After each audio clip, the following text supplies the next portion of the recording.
What is up, everybody? Hey, it's Ryan here, and welcome to our Reflections podcast. We are getting closer to episode 100. So, I don't know about you, but I'm excited, and we'll do something special for that one. But today, I was talking with a guy a few months ago now, and he was in my office, and he was like, hey, I just want to tell you, Ryan, that I'm spiritual, but I'm not really a religious guy.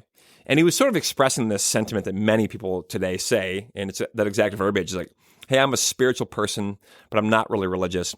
And so he's like, that's why I don't come to church. I don't really ascribe to all the same things you do, but I'm very spiritual. And what I think I find is that most folks with that kind of a sentiment, what they're doing is they're kind of going around and sort of curating this spiritual life by choosing a little bit of this from over here and a little bit of that from over there, and from all these traditions and these sort of faith streams, be it Christian or otherwise, and they're kind of compiling together this sort of this composite faith.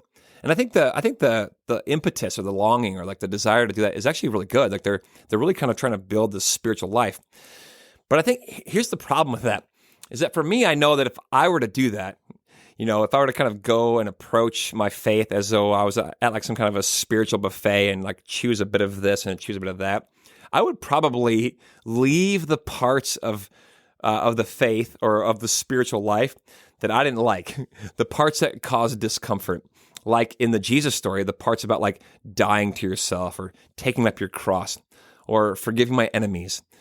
Any of the hard parts, like putting me second, blessed are the poor and the weak, washing my friends, washing the feet of the world. Those kind of things are very difficult, and they cause all kinds of discomfort and pain. I don't always agree with them, even in myself.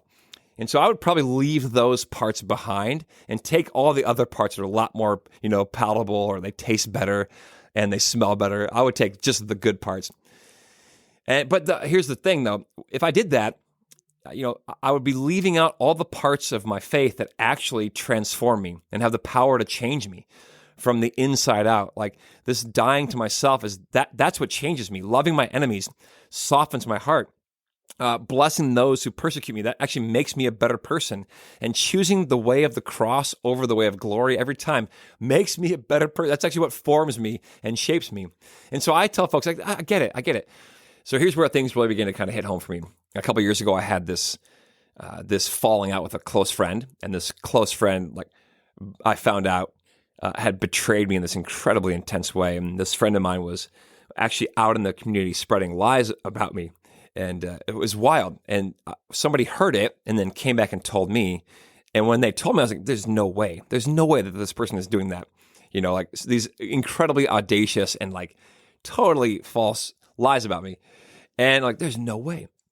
And so I confronted this close friend of mine. I was like, hey, is this true? And when I confronted them, the person just broke down crying. And I was like, yeah, that's true. And there's all kinds of reasons why this person was doing that. And, but in that moment, this person was like, I'm so sorry. And we kind of hashed things out. And I left that meeting just still like whirling, I was still like just spiraling. Like, how could this person have done that? I was so mad. I was so angry. I was betrayed. Like the bottom had kind of fallen out, and it was just unbelievable. And, but everything in me wanted to like, no, I'm not going to forgive this person. I want to like string them up. I want to post about them on Facebook. I want to like tell everybody like, here's the truth about this person. And this person's like a total, but I'm like, I can't do that because Jesus, says, no, don't do that. Like offer forgiveness. And of course, here, forgiveness does not mean like just take it and like have no accountability and be spineless. He doesn't mean that, but to really genuinely offer forgiveness and give them, let them go and let me deal with them, Jesus would say. But nothing in me wanted to let this person go and be entrusted into God's care. I wanted to exact justice and vengeance, you know what I mean? But I couldn't.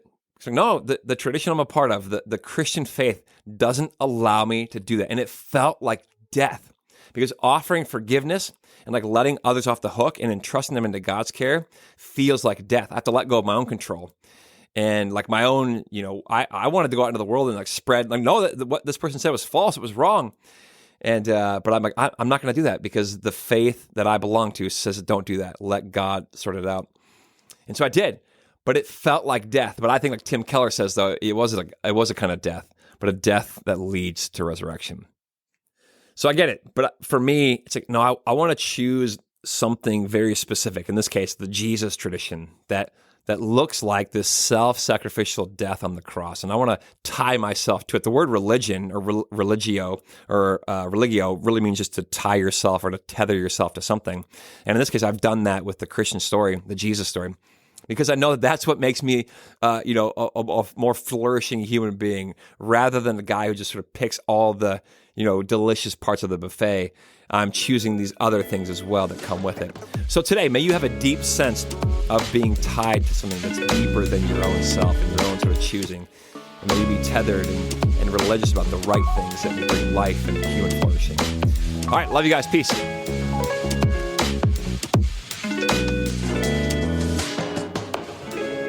Hey, if you enjoy this show, I'd love to have you share it with some friends.